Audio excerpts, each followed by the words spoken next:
किसी ने क्या खूब कहा है, पीठ हमेशा मजबूत रखिए, धोखा हो या शाबाशी पीठ पे ही मिलती है। हेलो फ्रेंड्स, मैं हूं आपके साथ में सनोवर सिद्दीकी, लेकर आया हूं एक ऐसी कहानी जिसे सुनने के बाद न सिर्फ आपको मजा आएगा बल्कि एक सीख भी आपको मिलेगी। दरअसल कहानी शुरू होती है, एक पुराने जमाने की कहानी है ये, जहां पर एक व्यापारी एक प्रेम विवाह कर अपने नगर में लेकर आया था उसको।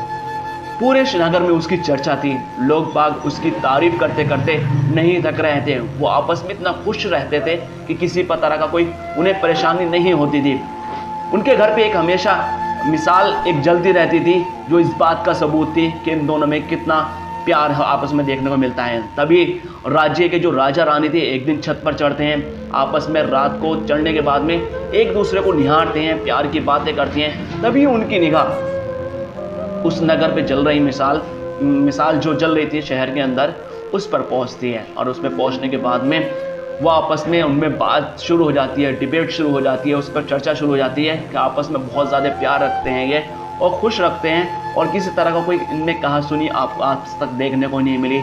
यही उनमें चर्चा काफ़ी देर तक चलती रही।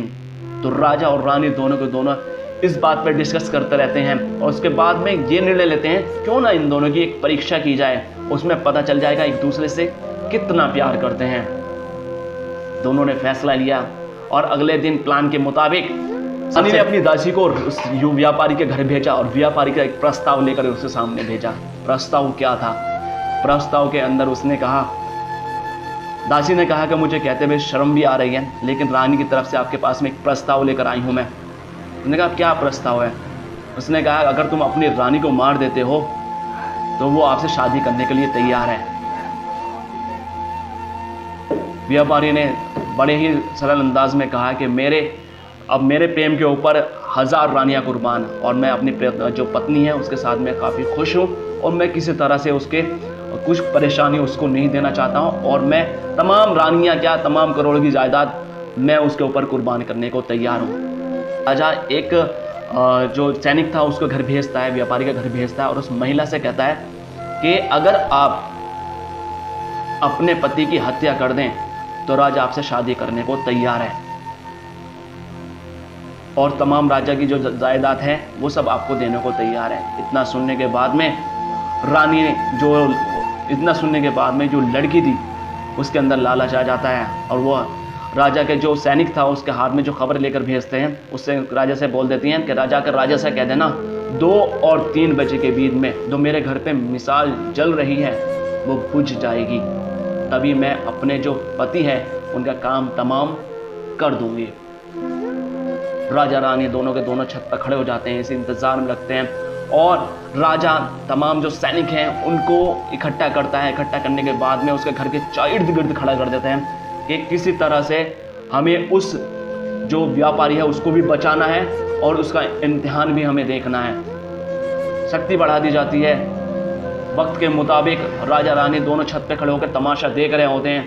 तभी 2 और 3 के बीच में जो मिसाल थी वो बुझ जाती है, और वक्त के मुताबिक जो व्यापारी की पत्नी थी उसने उसका फांसी का फंदा तैयार कर रखा था। इतने सैनिक वहां पर पहुंचे, इतने उसका काम तमाम हो चुका था। इतनी बात सुनकर राजा ने उस महिला को, व्यापारी की जो पत्नी थी, उसको गिरफ्तार कर लिया।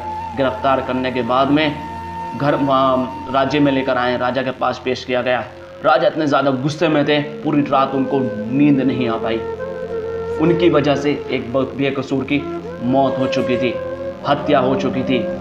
बेहद दुख था और निहायती जो परेशानी थी वो उनके जहन में घूम रही थी। तभी सुबह होते ही वो एक जो सबसे प्यारे मंत्री थे उनके पास में जाते हैं और आदेश देते हैं उनको कि राज्य के अंदर जितनी महिलाएं हैं सबको फांसी पर लटका दिया जाए और या फिर उनका गला कलम कर दिया जाए। इतना सुनने के बाद में राजा का आदेश था।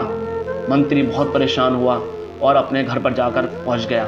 घर पर जब जैसे ही पहुंचा, बूढ़ा बाप जो उसके बाप के राजा के जो बाप के ज़माने में मंत्री था, उसने कहा अपने बेटे से, जो मंत्री था मौजूदा हाल में जो मंत्री था, उससे कहा कि तुम कहीं छुप जाइए, नहीं तो राजा आपका सर कलम कर देगा। और इतना सुनने के बाद में जो मंत्री था वो छिप जाता है। राजा अपने राज्य में आने के बाद में देखता है सब कुछ यथास्थिति पे है, यानी कि पहले की तरह है। सारी महिलाएं जिंदा थी और किसी तरह का कोई मौत, किसी तरह का कोई सजा किसी महिला को नहीं दी गई थी। गुस्सा होकर राजा भी उस मंत्री के घर पहुंचता है।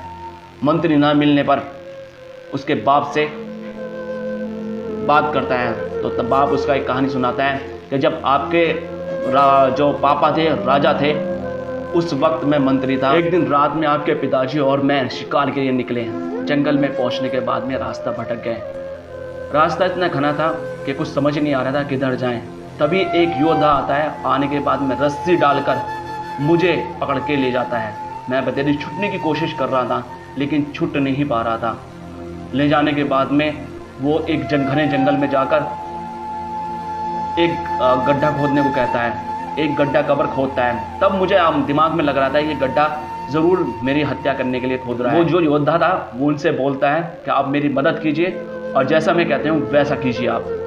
तभी एक गड्ढा और खोदते हैं। खोदने के बाद में जो मंत्री थे यानी कि मैं था, मैं हमेशा ये सोच रहा था कि शायद आज तो आपका काम तमाम हो गया है और ये आपका आखिरी दिन है और ये यकीनन आपकी हत्या करने के लिए ये गड्ढा खोदा गया है। तभी दूसरा जब गड्ढा खुद जाता है, गड्ढा खुदने के बाद में वो जो योद्धा था वो महल के अंदर जाता है। महल में जाने के बाद में तभी ऊपर से एक सर कटी हुई लाश आती है जिसे देखकर मैं चौंक जाता हूँ। और चौंकने के बाद में मुझे भी लगता है कि ये हाथ के हाथ की गई हत्या है। मर्डर जो ये हाथ के हाथ किया गया है, ये सोच के मैं खूब घबरा जाता हूँ। और घबराने के बाद में तब मैं सोच लेता हूँ कि एक गड्ढे में तो ये सरकटी लाश पड़ी रहेगी और दूसरा यकीनन मैं ही इसके अंदर दफन होने वाला हूँ। तभी अचानक से वो जो योद्धा था अपना ये नकाब उतारता है। उस नकाब के अंदर कोई योद्धा नहीं था, महिला थी। दोनों आपस में बहुत खुश रहते थे और ये उस राजा का लड़का है जिसने मेरा परिवार तोड़ने की कोशिश की थी और पैसों के ज़रिए से, जायदाद के ज़रिए से मुझे ख़रीदने की कोशिश की थी। मुझे पाने के लिए मेरे पति की हत्या भी करा दी थी। तब से मैं अब तक इसी चक्कर में थी कि किस तरह से इसकी हत्या करूं। आज मुझे मौका मिला है जिसके बाद मैंने उसकी हत्या कर दी। इतना सुनने के बाद में फिर वो महिला चली जाती है और जाने के बाद में मैं अपना आप को ख़त्म कर लूँगी, मैं नहीं बचूँगी, मैं ख़त्म करूँगा अपना आप को। मैं अपने पति के साथ इसी गड्ढे में अपने पति के बराबर में ही रहूँगी।